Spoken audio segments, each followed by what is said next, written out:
뭐라고 하냐면 지금 현재 자녀 교육과 미래 진로에 대해서 강의하는 사람들이 한국에 좀 있대요. 그분이 고리들의 각주에 불과하다. 이 말이 처음에 어디서 나왔냐면 서양 철학은 플라톤의 각주에 불과하다는 말에서 나온 거예요. 누가 했지? 아무튼 어떤 철학자가, 아무튼 니체급의 어떤 유명한 철학자가 한 말인데, 서양 철학은 플라톤의 각주에 불과하다. 지금 나와 있는 수많은 진로지도, 뭐 교육, 자녀 교육, 고리들의 각주에 불과하다는 것이죠. 그러니까 제가 그만큼 종합적으로 연구를 한 거예요. 종합적으로. 그래서 이제 바벨 전략의 핵심이 뭐냐면, 아, 여기에 머물러서는 안 되는구나, 양쪽으로 가야 되는구나라고 결론을 내린 거죠. 근데 바벨 전략이 이렇게 된 거예요. 저 그림을 보면은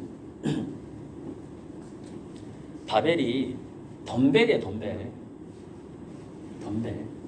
아령. 그리고 바벨 전략의 유래는, 바벨 전략은 어디서 나온 거냐면 주식 투자에서 나온 거예요. 무슨 얘기냐면 원자재하고 곡물에 투자를 하는 거하고 벤처기업에 투자하는 걸 바벨 전략이라고 그래요. 자, 원자재와 곡물에 투자하면 뭐 석유 이런 거, 금 이런 거에 투자하면 최소한 본전에서 올라가잖아요. 상승만 하잖아요. 물 같은 거, 생필품.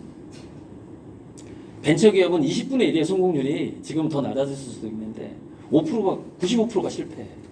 근데 성공하면 100배, 200배를 뽑아. 그죠? 그러니까 내 재산의 절반은 여기 곡물, 원자재 여기 투자하고, 달러 위험합니다. 지금 달러 투자. 달러 위험해. 달러 아마 10년 내에 좀 위험할 것 같고, 금은 안전 투자인데 달러는 안전한 건 아닌 것 같아. 지금 현재 막 말들이 많이 나. 물론 10년간은 뭐 한 5년은 뭐 충분히 가겠지만 잘 모르겠어요, 정말로. 내년하고 2025년하고 2027년 약간 고비가 있고 정말로 미중 전쟁이 날 수도 있어요. 정말로 대만에서. 그럼 그 이후에는 어떻게 또 바뀔지 몰라. 중요한 건 러시아가 그냥 무너지지는 않을 것 같다는 생각이 들어요. 러시아, 인도, 브라질, 이 브릭스가 점차 강해지고 지금 미국하고 이렇게 미국을 제압하는 계획을 이미 세웠죠. 지금 막 그걸 공표하고 있어요. 우리가 기축통화도 따로 하겠다. 달러 못 믿겠다 이러고 있어요. 지금 힘이 세진 거예요.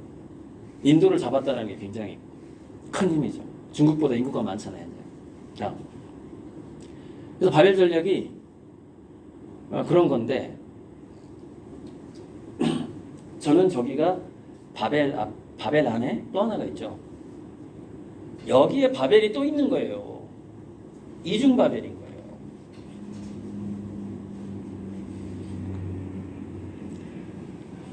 여기 피라미드가 있잖아요. 이게 사실 공교육이에요. 이거는 뭐냐면 이 아래쪽은 공교육에서 조금 말로 표현하기 좀 그런데 부적응이라고 할게요. 부적응한 영역이에요. 여기가 공교육의 영역이에요. 그리고 여기는 약간 큰 부자나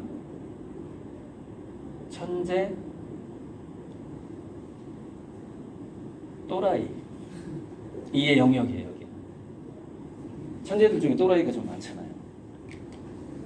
잠깐만요.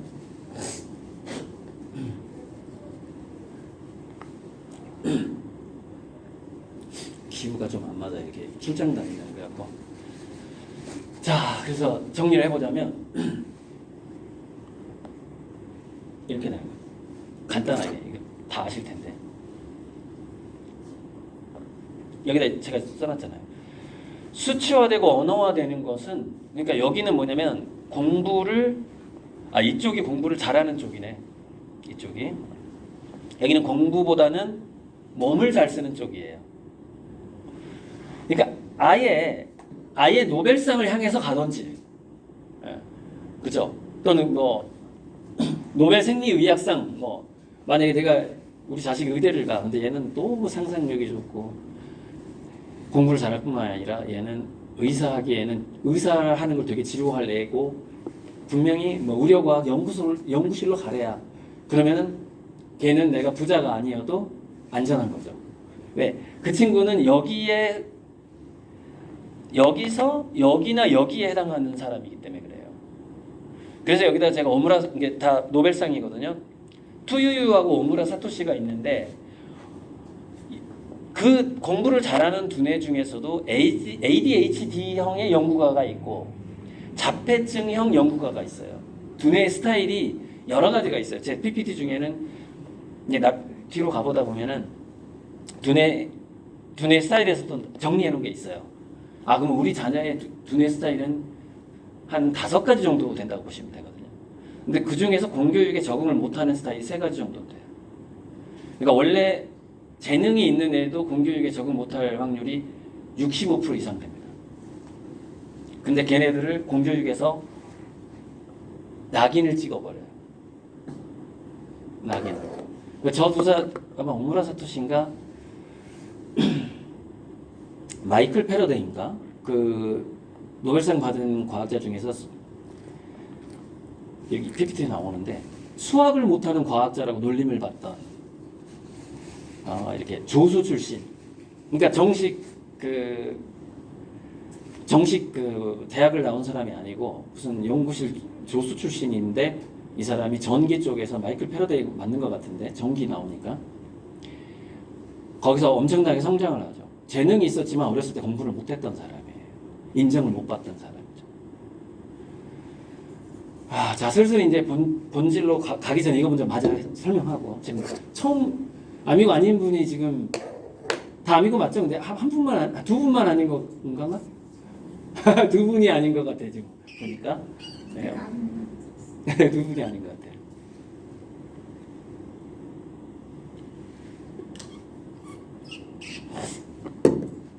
그러니까 여기는 머리가 좋은 아이들이에요. 그래서 머리가 좋은데 집중력이 떨어져 얘가. 그러면 이제 이 위쪽으로 가야 된다는 거죠.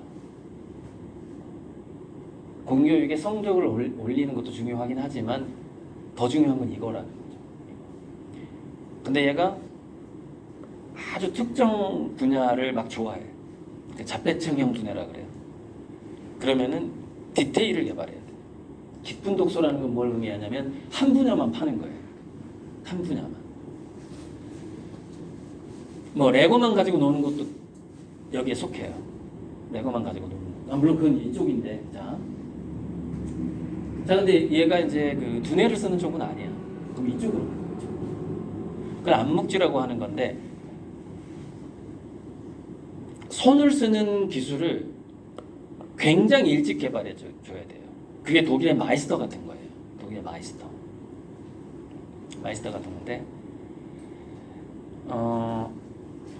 그래서 이제 명장까지 가야 되는 거죠. 국가대표 이 급까지 가야 되는데 중요한 건 뭐냐면 제가 뇌과학을 연구해 보니까 두뇌가 연결되기 시작하면서 시냅스가 사라지기 시작하는 게 5살 때부터예요. 되게 빨라요. 무슨 얘기냐면 자녀의 가능성이 줄어들기 시작하는 나이가 생각보다 빠릅니다. 5살 때부터예요. 그때부터 그러니까 인간의 두뇌가 딱 태어났을 때 어떤 상태냐면 시냅스가 아주 많은데 시냅스라는 것은 뉴런과 뉴런 사이를 연결시켜주는 나무 가지 같은 거예요. 잔가지가 너무너무 많은 거예요. 시냅스가. 근데 이 상태야.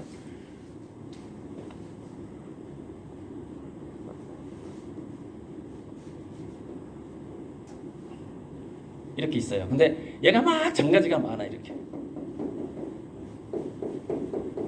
많아요. 4-5살 무렵에. 그런데 단 이게 연결이 되지 않은 거예요. 그래서 5살 때부터 연결이 되기 시작해요. 5살 때부터. 그래서 그때 자기가 원하는 대로 손가락을 움직일 수가 있어요.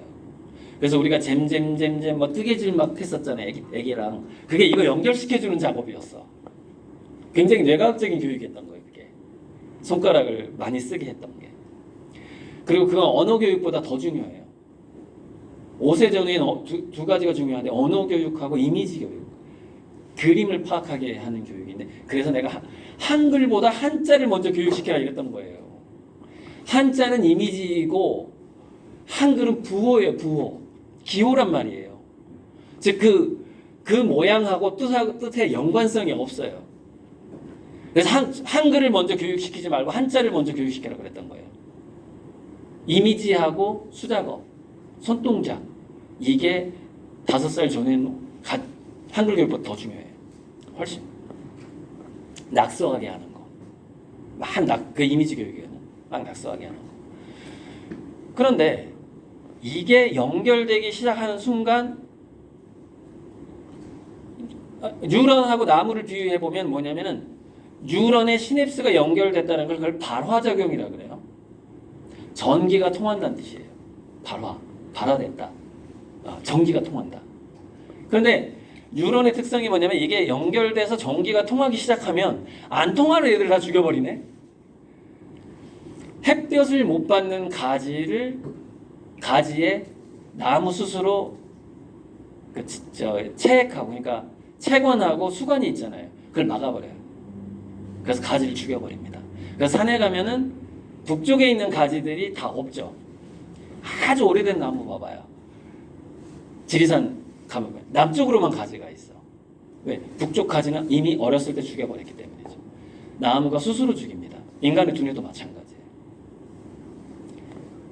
그래서 5살 때부터 급격하게 뇌세포가 죽는다는 표현은 좀 아니에요. 뇌세포는 새로 생길 수 있는데 자 제가 처음에 인공지능하고 인간의 두뇌가 비슷하다고 얘기했던 게 그건데 연결되는 게 지능이에요. 세포가 많은 게 지능이라기보다는 연결성이 지능이라고 보시면 돼요. 그리고 연결성이 창의성이에요. 그래서 제가 전에 이연 현상이라고 얘기했어요. 이연 현상. 멀리 떨어져 있는 것들을 연결하는 현상. 창의성은 이연 현상이다. 보통 사람들이 연결짓지 못할 것들을 연결짓는 사람. 이 사람이 창의적인 사람이라는 거예요.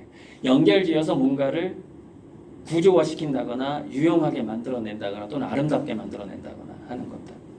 그게 이제 창의성이다. 이연이죠. 이연. 두뇌에서도 이연 현상이 나타나는데 서로 이 뉴런이 서로 남남이었는데 딱 연결된 게 이게 연결된 거예요. 그게 연결된 거예요. 근데 연결되자마자 얘네들을 죽이기 시작해요. 자, 그러면 고수의 두뇌가 된다라는 것, 여기 명장이 된다라는 거 하고요.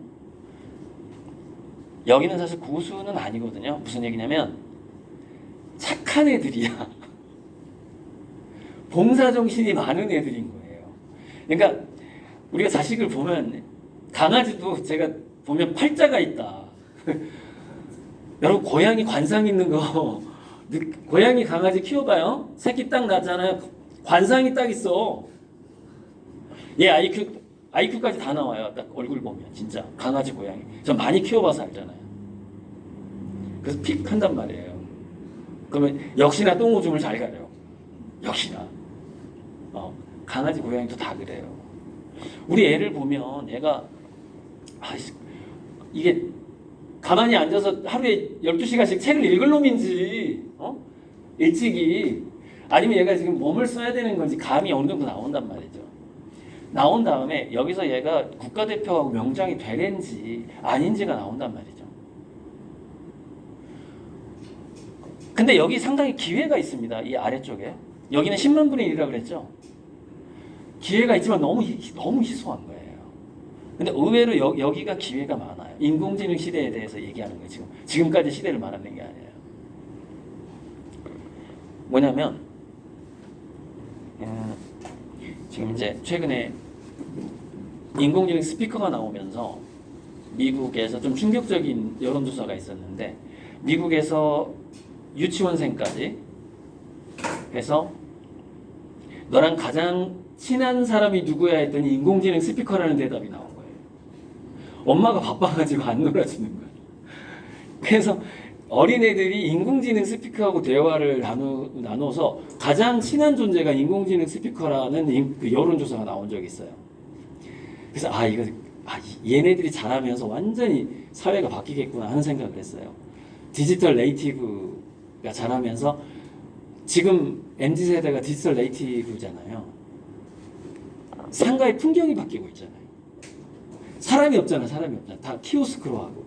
그게 디지털 네이티브가 살아갈 많아지니까 걔네들이 주요 소비 세력이니까 시장의 풍경이 이렇게 바뀌는 거거든요. 그럼 어려서부터 인공지능하고 대화해서 인공지능하고 제일 친한 애들이 이제 또 자란단 말이에요. 20, 30대가 된단 말이죠. 또 세상은 바뀌는 거죠. 그때는. 자, 그때가 오더라도 얘네들은 뭐냐면은 감정하고 아주 그러니까 공부에서 천재는 아니고 또 몸지능이 명장이나 국가대표가 될 정도는 아니라면은 뭐를 맛보게 해줘야 되냐면은 봉사의 즐거움을 맛보게 해줘야 돼요. 사람들과의 관계에서 내가 약간의 희생이 따르겠지만 그러니까 엄마가 고생이지. 얘 데리고 봉사활동 다녀야 되니까 초등학교 때부터 쉽지는 않죠. 그 교육이라는 게. 그리고 또 진짜 즐겨야 되네 엄마가 봉사활동을 데리고 가야지. 이쪽 애들을 교육하는 방법이에요. 쉽지는 않아요. 봉사활동을 데리고 가는데 신기한 게 있어요. 자기 엄마가 정말 그 일을 좋아하는지를 애가 직관적으로 느낀다는 거예요. 그러니까 이제 고리들 작가의 말을 들고 그래 우리 애는 지금 보니까 이쪽이 아닌 것 같아. 이쪽인 것 같아. 그리고 데리고 이제 봉사활동을 나갔어. 근데 고 작가가 하라고 했으니까 해야지. 에이씨 하면서 막 어디 가서 설거지하고 막 장애인들 뭐 이렇게 뭐 해주고 하고 있어. 그리고 텃밭 교육이 중요하다 그랬어. 나 벌레 정말 싫어하는데 지렁이 나오는 거 싫어하는데 이렇게 허미질하면서 하고 있어. 여기 이제 농부가 들어가잖아요 이쪽에. 그래서 그래 어려서 텃밭 하라고 그랬어. 지렁이 너무 싫었는데 그러니까 멘토와 멘티 관계에서 라포라는 게 있는데 그 굉장히 무의식적인 연결이거든요. 그래서 내가 애를 데리고 그런 활동을 봉사활동 그다음에 농사 체험 활동을 하는데 엄마가 직접 즐기지 않으면 이런 활동은 즐겁지 않은 활동이구나라고 애가 계속 느끼는 거예요. 엄마 눈치를 봐. 이렇게 엄마가 즐기지 않는다는 걸 알아요, 애들이. 그게 그 비언어적 소통이라 그래가지고 메라비언의 소통이라고 그래요.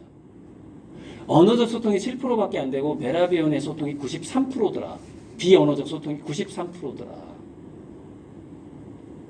미치는 거죠. 그러니까 내가 정말 그 봉사활동을 즐기지 않는데 우리 애가 이쪽도 아니고 아니야. 이거 해야 되는데 엄마는 하기 싫어 정작. 미치는 거죠. 정말 힘들 거예요 그 과정이. 그래서 제가 이제 이렇게 얘기해 왔잖아요. 엄마부터 이게 교양과 인문학을 갖추고 정말 뭔가 인생과 삶에 대해서 깨달음이 있어야 돼. 그거 없이 어떻게 즐길 수 있냐 말이에요, 봉사를. 그거 없이 어떻게 예를 들어서 어려서부터 누에도 키우고 이렇게 하다 보면 벌레에 대해서 그렇게 무서워하진 않게 되는데 참 적응하기 힘들죠, 커가지고. 우리가 1차 산업을 체험하다 보면 항상 문제가 벌레들이 참 문제가. 엄마가 막 벌레를 보고 막 무서워하는 모습을 보여주면 어떻게 돼요? 이거 즐거운 일 아니구나. 메라비언의 소통. 그러니까 얼마나 담대해야 되냐고요. 예전에 제가 이런 얘기도 한 적이 있는데 아이가 길을 가다가 넘어졌는데 무릎을 다쳐서 피가 났어. 그럼 어떻게 해야 되냐 엄마가? 되게 차분해야 돼요. 그래. 엄마도 어렸을 때 많이 다쳤어. 피가 좀 나다가 피가 굳어. 좀 유식해져도 괜찮아. 혈소판이라는 게 있는데 그러면서 우리 딸이 볼에서 있을 때 제가 그랬어요. 야, 몸에 좋은 거야. 지금 아프긴 한데 이거 너가 굉장히 건강해져. 이러면서 정말이야? 이러는 거야. 딸이가 초등학교 한 3학년 4학년 때인가? 벌에 2방울 쏘여가지고 땅벌한테 이거 어떻게 해야 되나? 딸 주변에 벌이 맴도는데 정말 아찔하더라고요. 한 10방 쏘이면 어떡하나. 그래서 얼른 안고 도망가서 검색을 해줬어요. 어떻게든 얘를 이제 뭔가 차분하게 대응을 해야 되는데, 그때 대응할 때 이렇게 대응하면 안 돼요. 어머 어떡해 하면 안 되는 거야. 그러니까 자기 자식, 그러니까 되게 이성적이어야 돼. 무슨 얘기냐면 어머 어떡해 막 그걸 호들갑이라 그래요. 호들갑이 떨면 어떻게 되냐면은 회복 탄력성이 약해져 버려. 얘가 무슨 얘기냐면 작은 상처와 컸을 때 심리적인 상처들이 있어요. 사기꾼을 만난다거나 배신을 당했을 때 회복 탄력성이 약하면 어떻게 돼? 자살해버려요. 근데 그 시작이 애가 어렸을 때 잠깐 다쳤을 때 엄마의 대응에서도 시작을 하는 거예요. 메라비에나 속도. 되게 어렸을 때 체험은 되게 잠재의식화돼 버리거든요. 무의식화돼 버려요. 그래서 15세 이전의 신체적인 경험은 15세 이후의 심리적인 경험으로 저장된다. 제가 정말 자주 얘기했던 거거든요, 이게. 전에 강의할 때부터. 15세 이전의 신체적인 경험. 15세 이전에 배가 고팠는데 엄마가 인스턴트 식품을 사주지 않고 같이 시장을 본 다음에 네가 빈대떡이라도 부쳐 먹어 하면서 배고픔을 자기 스스로 해결하게 하면 어떻게 돼요? 그 심리적으로 전환되면 어떻게 돼요? 배가 고팠어. 무슨 얘기야? 사업이 망한 거야, 얘가. 30대가 30, 40대가 됐는데 우리 자식이 사업이 망했어. 근데 어렸을 때 배고픔을 어떻게 해결했어요? 엄마가 기초적인 재료만 주고 자기가 빈대떡 부쳐 먹었잖아요. 그럼 그게 심리적으로 전환되면 어떻게 돼요? 어떻게든 내가 친구들한테 돈을 조금씩이라도 빌리고 해서 내가 재기를 해야 되겠다. 그래서 나 다시 지금 엄마한테 부모님 손 벌리기 미안하지만 시드머니만 좀 빌려주세요 한 다음에 나 다시 재기할 수 있어요 라는 심리로 전환되는 거예요. 어렸을 때 그 배고픔을 인스턴트 식품으로 해버리면 어떻게 돼요? 그때부터 부모님이 은행인 줄 알아. 30, 40대 때 망하면 엄마 10억 줘 이렇게 돼요. 그게 뭐예요? 과잉보호의 부작용이에요. 과잉보호의 부작용. 심리적으로 전환돼 버려요. 그게 육체적인 체험. 정말 무서운 겁니다 이게. 근데 이게 이제 교육을 하다 보면 드러나요. 정말 맞다는 게 드러나요. 그게. 야 정말. 그러니까 자식이 너무 귀해서 아마 자식이 배고프다는 말만 하고 신용만 하면 5분 내로 먹여야 되고 5분도 안 걸려. 50초.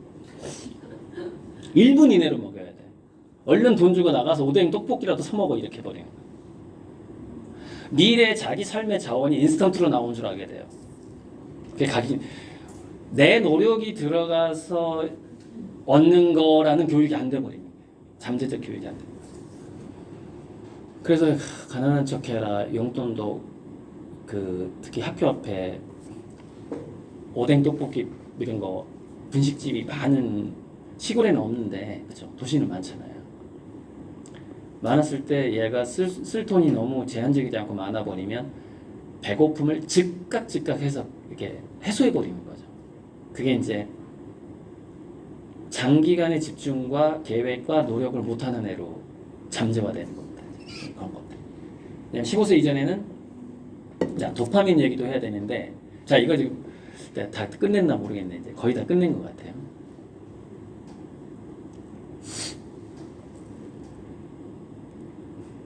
그래서 뭐 대기업들이 어떤 인재를 뽑는다까지 뭐 해놨는데 그건 대기업에 합격하는 것 자체도 좀 어려워지는 거고. 자 이제 시간이 어떻게 이렇게 빨라. 수다 떨다 보면 시간이 벌써 끝났어. 벌써 1시간 지났잖아요.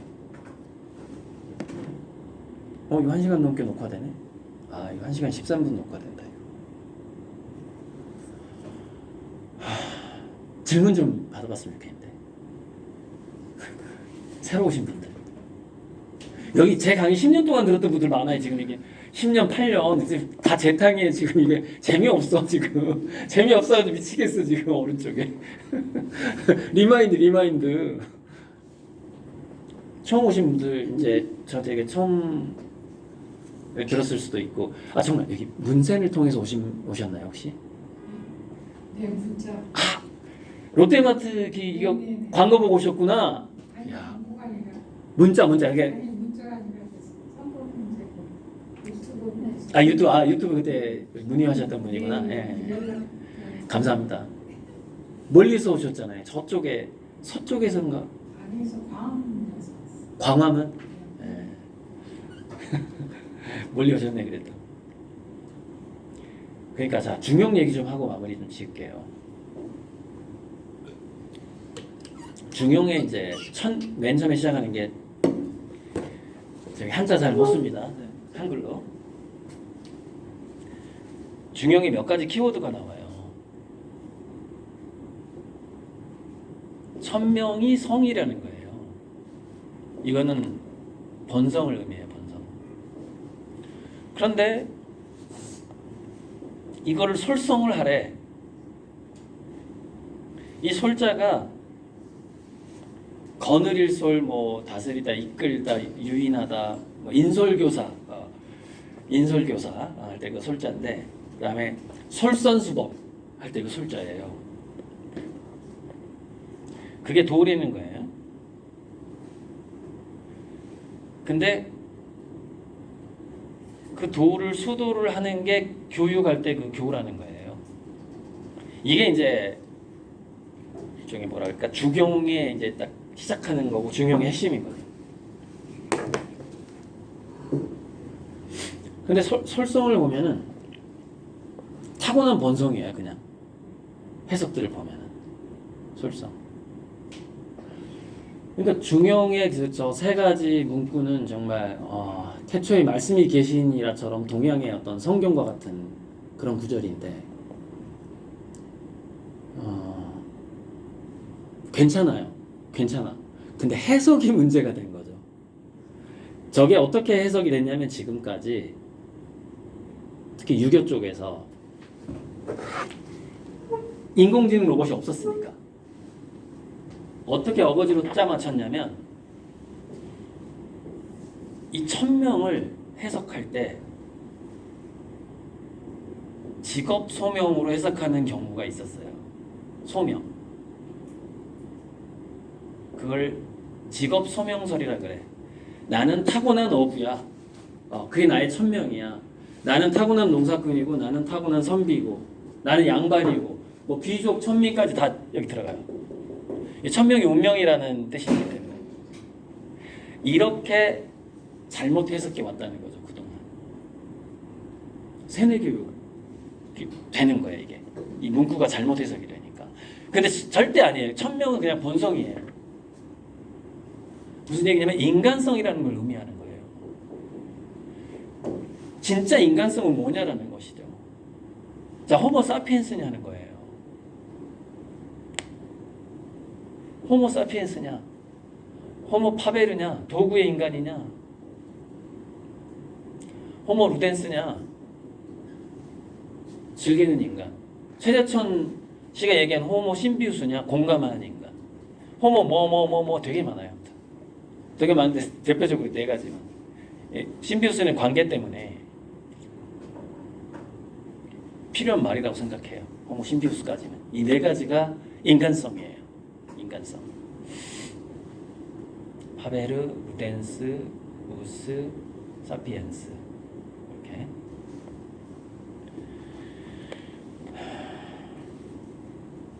자, 이제 왜곡된 걸 한번 봅시다. 그래가지고 요게 천명이 직업 소명서라고 연결되는 듯하게 교육이 시작이 됩니다. 교육이 수도가 수도는 일종의 반복 교육이에요. 주기도문 외우는 거. 우리가 어떤 교 가면 항상 반복하는 거 있어요. 내 탓이요, 주기도문, 마하바냐 되게 반복하죠. 그게 교회의 특성이거든요. 계속 그걸 반복하게 해서 그걸 의식화시켜. 세뇌 교육이랑 약간 비슷한 건데 이렇게 하는 그런 특성으로 발달을 하게 돼요. 지금까지 이렇게 발달을 해온 거예요. 이게 저는 지금 문명의 역사에서 이 중용의 해석이 상당히 이렇게 되어 왔다라는 걸 지금. 근데 이게 잘못된 것이라고 지금 제가 주장을 하고 싶은 거예요. 제가 쓰는 책에서는 잘못되어 왔다. 특히 이제 인공지능 로봇 시대는 이거 완전히 재해석돼야 돼. 그러니까 완벽하게 재해석이라기보다는 방향이 좀 바뀌어야 된다. 진짜 그 문구를 한번 생각해봐야 된다라고 이제 주장을 하는 거죠. 그래서 이건 길이거든요. 길도. 근데 이 길은 어떤 길이어야 되냐면요. 자기의 본성과 그 기다려줘라는 노래 중에서 너의 마음에 이르는 길을 찾고 있어. 나의 마음에 이르는 길을 찾고 있어의 그 길이 돼야 되거든요. 자기 자신을 그걸 그냥 불교에서는 견성이라고 그래요. 견성. 지극히 중용은 약간 뭐 자기 개발적인 거예요. 자기 내면을 닦는 거에 대한 문구예요, 실은. 문구인데 이게 직업 소명설 얘를 타고난 농부로 만들어야 돼, 타고난 기술자로 만들어야 돼, 이런 식으로 좀 많이 좀 지금까지는 괜찮았어요. 근데 앞으로의 관점을 보면 이건 악용되어 왔다. 저 이데올로기처럼. 특히 동양에서. 서양에서는 이제 직업 소명설, 보이지 않는 손, 서양에서도 그런 게 있죠. 성경에서도 그런 것들 좀 있고 그렇게 해왔어요. 근데 지금 인공지능 로봇 시대가 다가오고 있는데 저거를 절대 직업하고 연결시키면 안 되고 어떻게 연결시켜야 되냐면은 호모 파베르도 뭔가를 만들어요. 손을 통해서 뭔가를 만들어요. 호모 파베르 뭔가 생각을 하고 수학 문제를 풀어요. 그다음에 사람들하고 공감하고 이렇게 소통하고 해요. 심비오스. 근데 이 세 가지가 저는 이렇게 주장하는 거죠. 호모 루덴스를 바탕으로 해야 된다라고 주장을 하는 것이고 그것은 결국엔 플레이해야 된다라는 거예요. 놀이해야 된다라는 거예요. 인간은 놀이를 할 때만 완벽한 인간이다. 누가 그랬더라? 시인 실러인가? 실러? 네. 그렇게 가야 된다라는 거고 이제 그런 식으로 책을 쓸 거예요. 제가 오늘 많이 빠뜨린 이야기는 그래서 제가 책을 선물하는 건데 책 속에 다 정리가 돼 있어. 책 읽으면 돼. 너무 대충 한 것 같아 오늘 강의를. 대충 그냥 날로 먹은 것 같은 느낌이 드는데 근데 이게 제가 지난 10년간 제가 정말로 2011년부터 강의했습니다. 왜냐면 2010년에 전국 서울대 가다가 나오면서 2010년부터 강의를 시작했어요. 그리고 100회 동안은 찍지를 않았어요. 내가 무르익지 않을 게 뻔하니까. 그래서 딱 100번을 하고 찍은 게 2012년인가 웅진 북클럽에서 강의했던 거. 근데 나중에 보니까 강의를 좀 잘못했더라고. 너무 독서를 강조했어. 그래서 앞뒤를 잘라버렸어요. 이렇게 잘라버리고 독서를 강조한 걸 좀 줄였어요. 나중에. 좀 잘못했더라고. 그러니까 정말 미스리딩, 잘못 이끄는 사람 중에 한 명이 그 이지성 씨라고 있잖아요. 리딩으로 리드하면 안 되는데. 제 책 부제가 그래서 이 책 보면 리딩으로 리드하지 마라 이렇게 써 있어요. 그리고 이지성 씨가 뭐 디지털을 멀리하라 8라는 책에서 아까 그 바벨 전략에서요. 여기 있잖아요. 여기서 이 하부, 그러니까 중간 맨 위에 있는 빨간색 말고 나머지는요 기본소득이 디지털에서 생겨요. 기본소득. 그러니까 그걸 내가 데이터 보상제라고 과도기적으로 앞으로 한 10년, 20년간은 데이터 보상제 시대가 될 것이다. 무슨 얘기냐면은 디지털 활동, 온라인 활동을 할수록 소득이 더 많이 생기는 방식으로 바뀌어버려요. 게임을 할수록 기본소득이 생기는 거예요. 근데 기본소득이라는 말은 좀 안 맞아요. 기본소득이라는 것은 한참 한 10년 후에나 데이터 보상이라고 하는 게 더 정확해요. 내가 데이터를 많이 온라인에 남길수록 그럼 그 내가 남기는 데이터는 뭐예요? 그걸 인공지능 태교라고 그래요. 대기업이 우리 인공지능을 완벽하게 만들려면 수많은 사람들이 컴플레인을 해야 돼. 민원을 제기해야 돼. 이게 뭐 버그가 있어요. 뭐 했어요. 나는 오늘 뭐 했는데 몇 번을 걸었더니 내 병이 좀 나았어요. 뭐 이런 것들. 그러니까 우리가 손목시계라든가 몸에 차고 다니는 만보계라든가 이런 것들이 다 IoT 센서가 된단 말이죠. 그런 것들이 제공될수록 돈이 주어지는 것이고, 최근에 오픈 AI라는 회사에서 챗GPT 만드는 회사에서 홍채만 등록시켜도 코인을 주겠다고 나오는 게 그런 거예요. 그게 데이터 보상제예요. 이거 전부터 얘기했던 겁니다. AGI가 생기기 전까지는, 즉 인공지능이 상식과 양심을 가지기 전까지는 전부 데이터 보상제로 갈 것이다. 수입은 줄어들고. 왜? 직업이 없어지니까. 그래서 우리 아이들이 디지털을 멀리하게 되면은요, 굶게 돼요. 쌀을 살 돈도 없어지게 돼버려요. 나중에 그렇게 양극화가 될 거예요. 안전빵으로 키우지 못했을 경우에. 참 그 얘기하고 마무리해야 되겠다. 자, 그거 내가 얘기 안 했어요. 그러면은 바벨 전략에 성공하려면 어떻게 해야 되느냐? 바벨 전략에 성공하려면 우리 아이가 이 애매모호한 이 구역, 여기까지 95%의 이 애매모호한 구역에서 경쟁에서 좌절하고 그걸 맛보게, 그 쓴맛을 보게 될 게 뻔한데, 그것을 오히려 즐기게 하고 그 경쟁을 오히려 즐기게 하고 결국에는 이렇게 해서 인공지능 로봇이 드문 곳으로 우리 자녀의 거기서 삶을 즐기게 하는 안전빵이 뭐냐면, 아까 이거랑 연결되는 거거든요. 15세 이전에 몰입 경험을 해야 된다예요. 두뇌의 연결성이 고수화돼야 돼요. 아까 고수화 얘기하다가 넘어가 버렸어요. 그것은 무엇의 고수가 될지 몰라요. 저는 특정 뭘 시키는 게 좋다고 얘기하는 게 아니에요. 아이가 스스로 선택하는 선택지를 주는 방식으로 가야 돼요. 근데 선택지를 줄 때 자꾸 부모님들이 여기 선택지를 주려고 그래. 너 웬만하면 영어 단어 외우고 수학 공식 외우고 수학 문제 푸는 거 좀 즐겨보면 안 되겠니? 라고 가는 거죠. 거기서 왜곡이 시작되는 거죠. 왜? 진정 즐기지 못하면 신입수가 연결이 안 돼 버려요.